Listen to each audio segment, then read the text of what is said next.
what's up guys? Welcome back again sa panibagong episode ng UAP Ganado series by UAP SMN. It's me, Mark again, your chapter president, and your buddy here in UAP Ga. So, thank you nga pala muna sa lahat ng mga sumubaybay at sumuporta sa una naming episode. Nakaka-overwhelm yung support from the UAP Ga family and also yun na din sa mga students dyan and architecture graduates. Thank you very much sa inyong lahat. And sa mga hindi pa nakakapanood, alam ko, isa ka dun sa mga hindi nakapanood, ilalagay namin yung link ng first episode namin sa description box below. Panoodin mo na para updated ka and nakasabay-bay ka sa buong series na to. Without further ado, let's get started.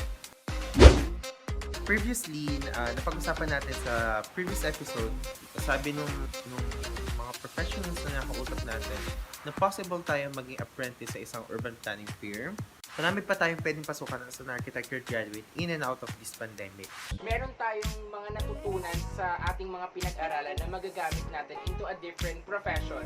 Really continue to have that passion to work with different kind of people. Try to explore as much as possible in terms of architecture or other profession na related na din kung ano talaga yung gusto nyo gawin. Your dream to be the best starts from your desire to be the best.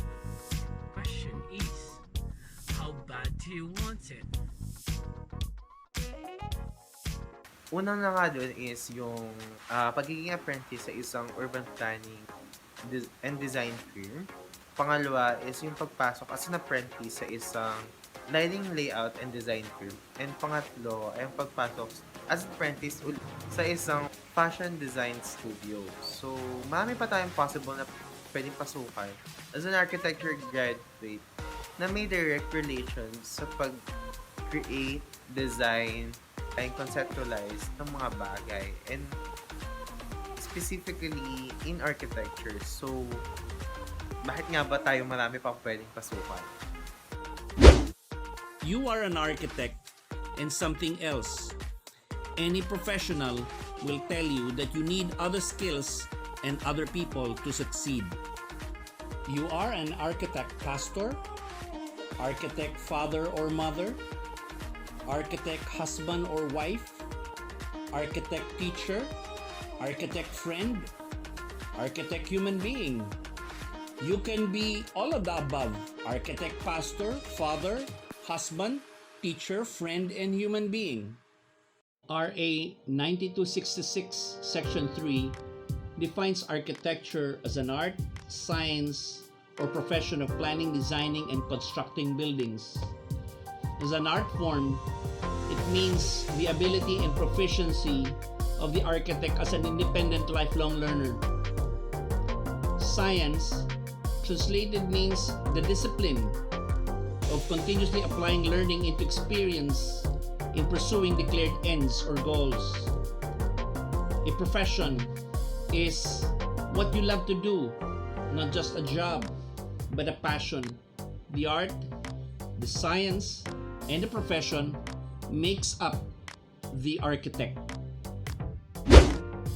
So, marami pa tayong possible na pasukan na trabaho as an architecture graduate and hindi lang tayo constricted sa architectural designing. So, kung mapapansin nyo, possible tayong pasok and maging forte itong mga iba't ibang allied services and other fields na labas sa architectural designing and construction world. So,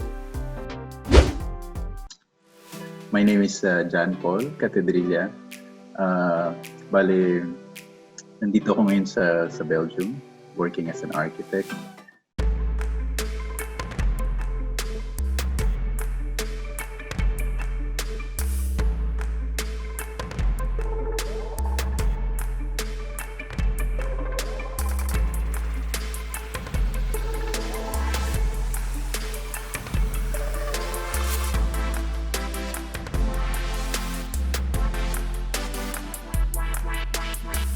But I started as an architect dyan sa Pilipinas. Hi, I'm FERNANDEZ BARRIOS. I'm a registered architect and a licensed real estate broker.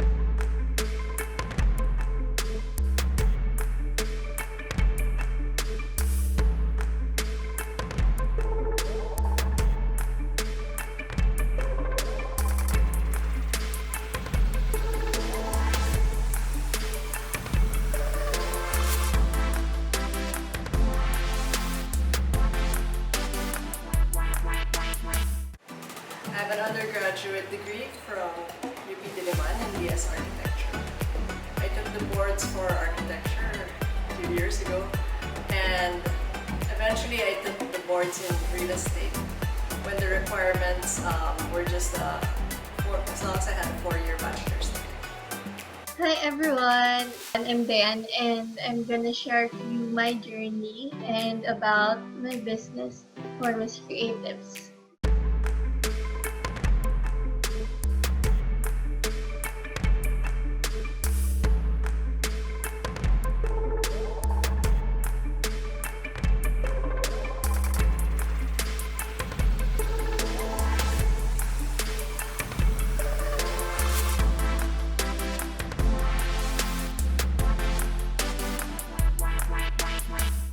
I am a creative director, an architect, and master plumber, and also an entrepreneur that is a co-owner of Shotpix Photo Booth, owner of Formos Creative and Formos Printing.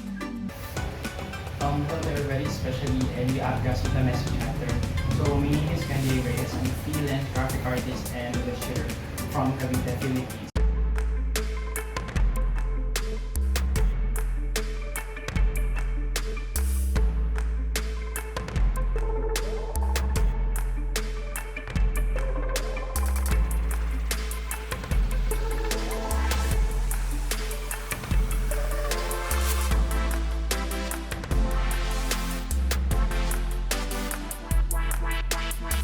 So I was also a recent graduate of Polytechnic University of the Philippines, Manila, under its BS Architectural program.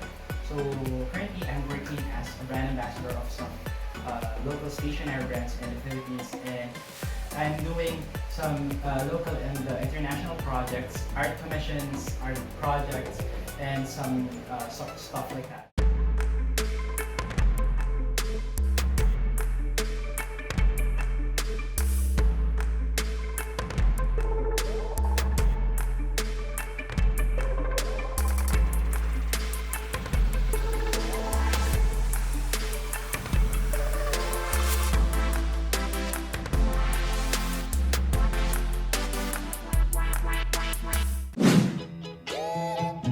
Let each line tell a story. Each line has a meaning or intent. Narrative is the choice of which events to relate and in what order to relate them. So it is a representation or a specific manifestation of the story rather than the story itself. The easy way to remember the difference between story and narrative is to reshuffle the order of events. A new event order means you have a new narrative of the same story. A narrative turns story into information, or better, into knowledge for the recipient, the audience or the reader, and in this case, you or the client. Each story event is a unit of knowledge the audience requires. The story is the description of what happened. The architect is therefore someone who turns a story. It could be life, hopes, aspirations, and dreams of his or her client into a narrative or function, translating it into the physical form. The form of the built or artificial environment and the reshaped natural environment is determined by its function, design, intent, purpose, and meaning.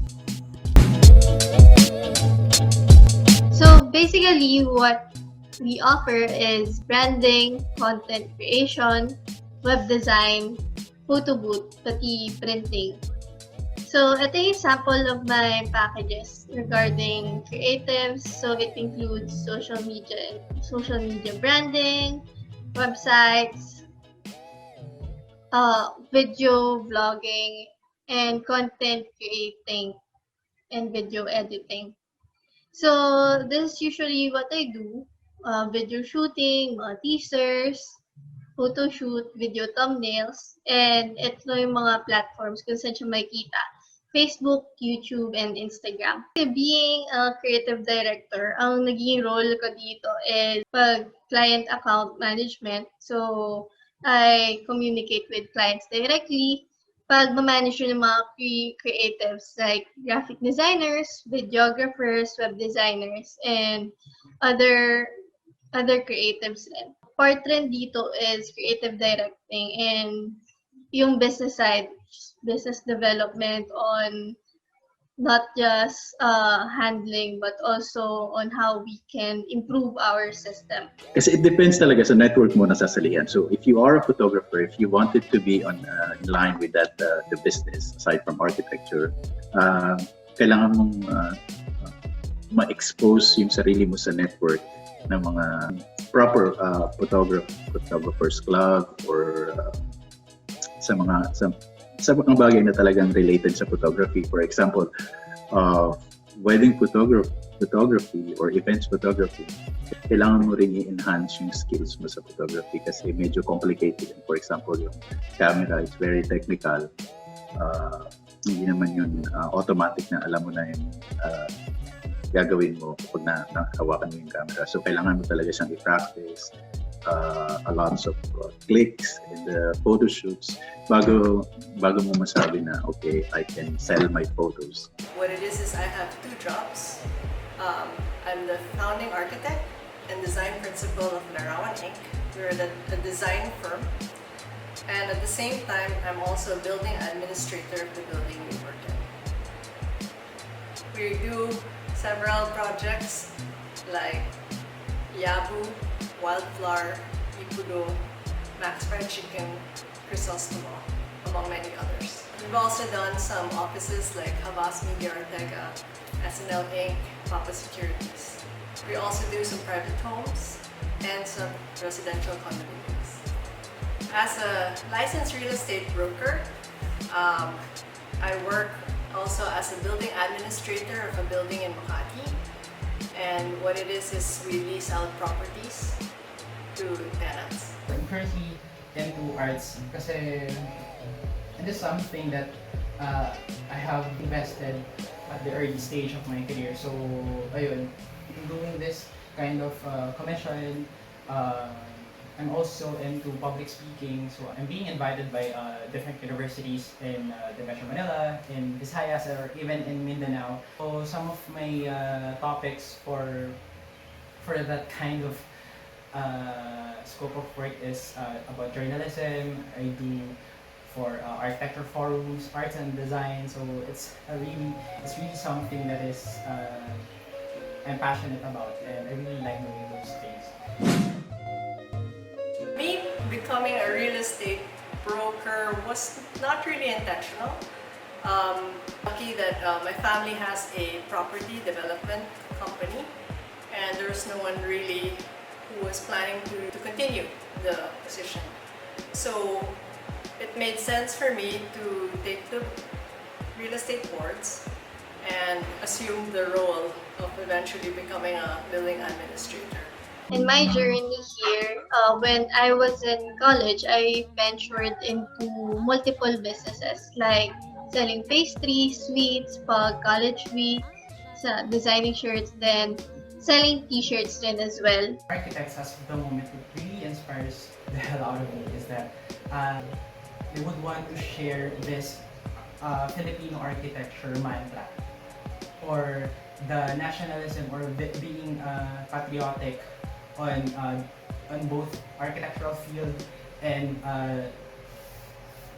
being a Filipino, because it really inspires me a lot, because we would want to know the very culture of the Philippines, and at the same time sharing the culture and the creativity of us as architects, as designers, and as Filipinos. Yung photography was just a hobby nung nasa Middle East pa kami. As an architect also, I think you are a very visual person. So, mas yung mga interest mo nandun sa kung ano yung nakikita mo sa paligid mo na you can do it something nice or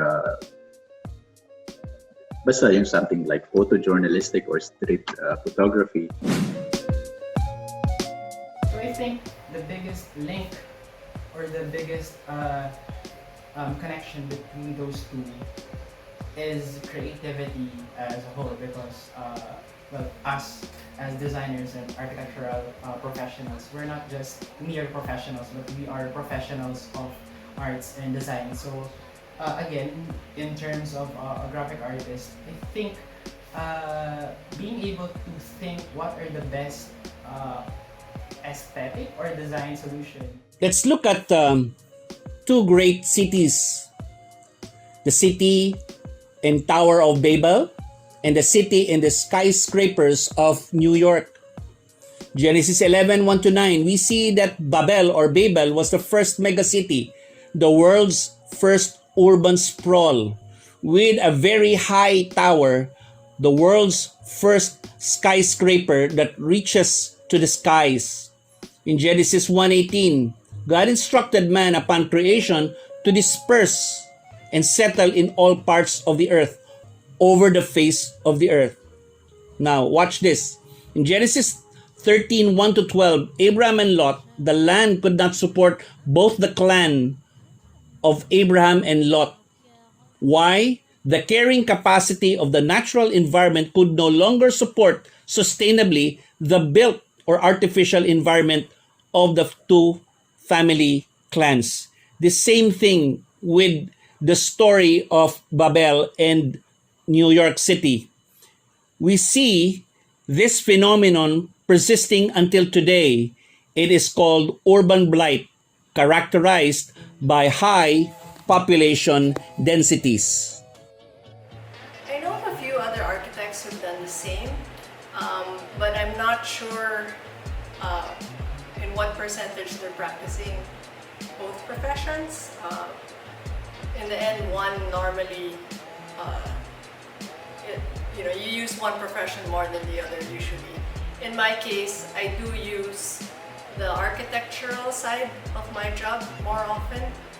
But during this pandemic, it's the real estate side that's actually what I need to work with more, because there are more concerns at the moment.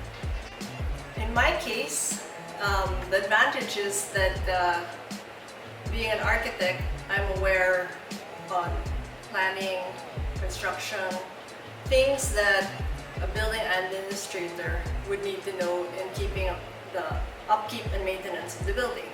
So it helps me in that way. And knowing also the architectural laws that we have, like building guidelines for the city, the National Building Code, Plumbing Code, and all of that have helped me in making sure that our building is up to date with all the national codes, and helps me in the maintenance to keep the building in good working order. Aking tulong yung pagiging architect in doing photography, kasi meron ka ng idea sa mga sizes, sa mga theory ng different kung ano yung harmonious relationship between objects na mga makikita mo sa paligid mo, tapos yung proportion sa photography. Inclined ako sa travel at sa landscape photography. So I applied yung knowledge ko sa architecture regarding like horizon lines, rule of thirds, color combinations, mga ganung bagay, which is very helpful, I think, sa photography if you wanted to pursue that profession. Madali na lang. I mean, parang lahat ng natutunan mo sa architecture pwede mo gamitin sa photography. This is a sample works of what I do. So, natatranslate yung pagiging creative ko as an architecture grad into designing outputs for marketing collaterals ng mga corporate and other brands. I've seen architecture grads and undergrads doing also graphic design. Pati mga video editing, lalo na when we are students, maggagawa ng walkthrough, then i-edit, then gagawa ng pagle-layout ng boards natin for presentation. So, parang yung skills na na-acquire natin while still in school, nakatulong rin sa ganitong profession. if we have a design background na, kasi madali na lang mag-design ng websites. Lalo na there are platforms that allow us to parang plug and play websites. So, actually, mas mahirap pa nga mag-3D render and all yung website. Web design is much more easier kasi para ka rin magle-layout ng board when we are students pa. Next is like graphic design. Pwede kang gumawa ng logos, brandings, posters, graphic collaterals at social media posts. Yung social media posts, you can also help rin in creating social media contents. So right now, it's very in demand, this new normal, kasi a lot of businesses needed this branding, pati mga graphic collaterals. Another one is planning and strategy. So being an architecture graduate, we are trained to plan from start to finish. And pwede natin i-apply yun sa mga projects. Like, pag-create ng mga concept, pag-create ng timelines from start to finish, test yung execution. Another skill here is video editing. It includes, I usually use Premiere, pero there are much more easier video editing softwares you can study. Pwede ka rin mag-create ng concepts ng mga advertising campaigns, then video shoots. It's optional rin. So, I personally learned the skills here step by step. And then right now, what I do is oversee and more on project management. So, I handle creatives that does this. And since may experience ako in doing this, I can maintain the quality, pati yung system and flow is much more smoother na. If you wanted to pursue talaga yung photography, you have to know what you wanted to pursue. Like, for example, architecture photography, very popular dito sa Europe. As an architectural photographer, nag-aano talaga sila, very aggressive sila sa mga offices. Yung mga photographer, pumunta sila sa mga offices ng architects. Yun, sasabihin nila na ito yung service ko, I'm doing architectural photography and this is my portfolio. If you wanted to see and if you have like projects, you can contact me. Or for example, wedding photographer, or yeah, it depends on which kind of photography that you wanted to pursue. Very competitive din kasi yung photography. Anyone with a camera can do, I think, photography. Depende. Some are like really inborn talent with photography. As a rule of thumb, wala masyado, but I always look dun sa mga magazines or books or online na nag-showcase kung ano yung mga trends sa architectural photography. Yung iba gusto nila pakita yung details, yung material. Yung iba gusto nila talagang full building. So ang tips ko is take as many photos as you can, and then you can come back to the client. Okay, and then categorize your work. Okay, this is your building in contrast to the landscape, and this is your building in terms of materials, and etc. So my understanding now is that in order to become a real estate professional, it's another 4-year degree.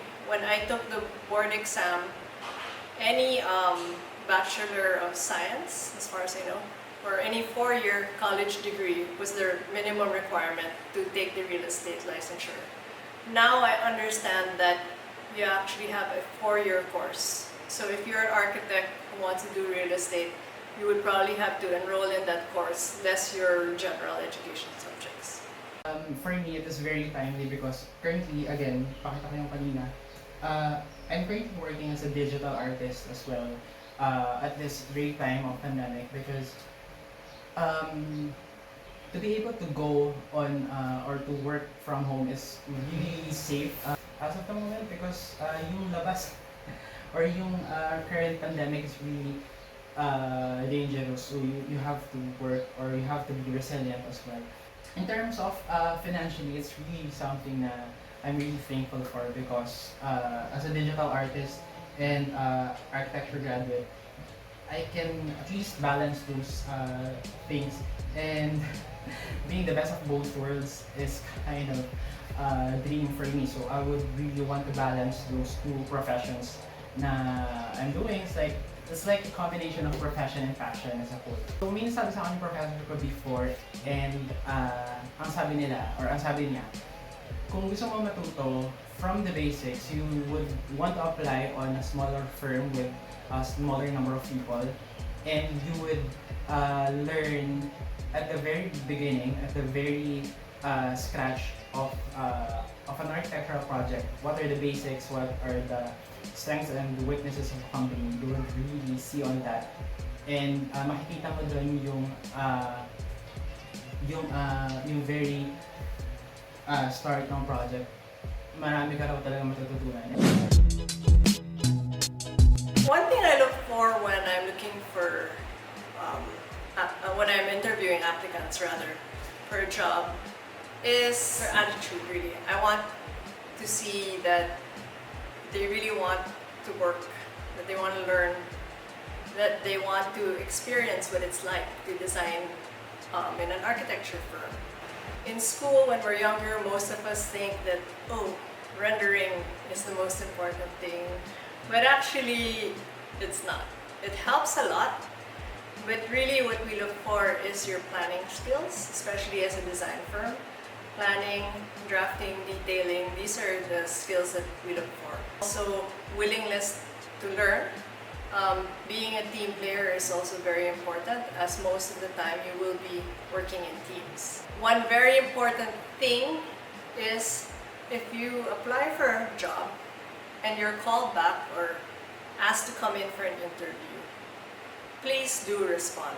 Whether or not you can make it to the day that they ask you to come in, or whether or not you can't make it because, luckily you already have another job, just reply.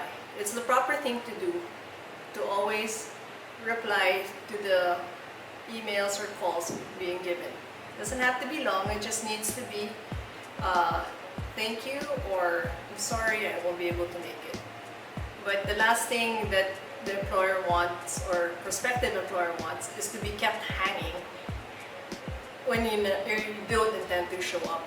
What irks most employers is when you have a scheduled interview and they set time out to meet you and you don't show up, or you don't even call in advance. It's just the proper thing to do, to be respectful and to keep in mind of how you would want to be treated in the same way. You have to decide what type of architecture you'd like to go into. In my case, I chose to go through design. Others choose design and build. Others choose construction. It's really a personal choice as to what you prefer. And from there on, I think that will also help you in choosing what firms to apply for. You guys have to be proactive, or you have to be open for learnings. It's not about the pera as a whole, but you have to think that everything that you're doing at this very moment of your career, or at this very start of your career, you have to learn on everything. You have to discover yourself, as if all of the things that you're doing, even it's good or bad, you're still learning about it. And one more thing is that you have to make connection. You have to know who, not just what. Kumbaga, you're doing things para may makilala ka, not just to learn a lot of things. One more thing is you have to discover yourself, and you also have to know your strength, especially in architecture. So, like for example, sa akin, I know that I'm not into construction, so I was investing in a more aesthetic side, or in the more design side of architecture. Try. If you have a dream firm, try and apply. But don't only apply to one. There are several firms out there, and see which one is best suited to you. If you really want to go to design, make sure you're going to a design firm. If you want to do design and build, it would help to work in a design and build firm. If you you prefer construction, then definitely go into construction. So do your research beforehand is actually another thing. See what their projects are, because it will give you an advantage over the other applicants if you're actually familiar with the work of the firm and not just blindly apply to the first company you see online. I think good luck to all of the new graduates out there.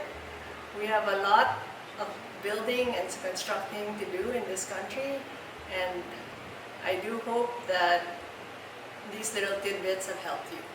Keep an eye on opportunity. Kasi right now, parang new normal na rin eh. And if may nakita kang opportunity, you can grab it. Next is maximize your resources.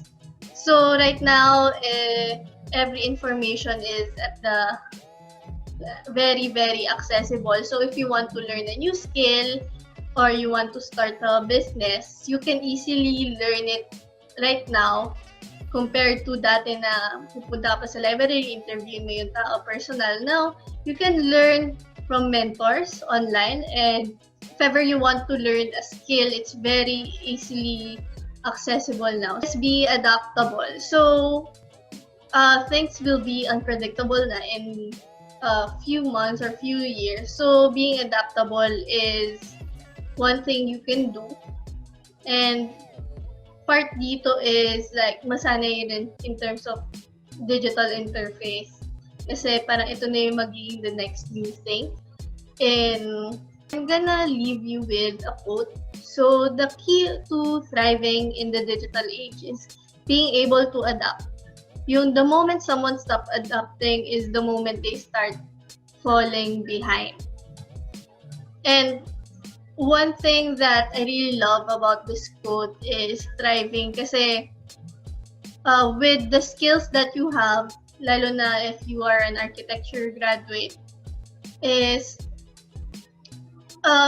parang yung planning process, pati yung design and structure system, parang you're trained with it eh. And you can apply it into any business or any side hustle that you can get. Lalo na here, I do believe na mag-i-strive ngayong digital age. Kasi sanay na tayo on using devices, being on the internet. And grab this opportunity to thrive. I have some questions for you. Malls before COVID-19. What about malls after COVID-19? Schools and churches, they are not actually buildings, but where people congregate for worship and study. For churches and schools, they are now online. Are you learning something from the pandemic? Are you analyzing what you have learned? Are you now passionately looking for new design concepts in the light of the pandemic? You have the potential to be successful and financially be rewarded if you regard architecture not as a job, but a passion. If architecture becomes your passion, it is not a job that gives you income to support yourself and your family, but it becomes a lifelong quest for understanding the things around you and how you can make yourself and the people around you better on this side of eternity, preparing for the next. You are the subject. Your choices will shape your future. Your abilities, diligence, and passion will guide you where you go. Thank you, Wapga, for this opportunity to share. God bless you. So yun na nga guys, kung mapapansin nyo, learning architecture is learning a lot of things. I hope may napulot na naman kayong bagong kaalaman at bagong itatry na forte and field sa architecture. And also, I hope na lumawak palalo yung vision nyo as an aspiring architect.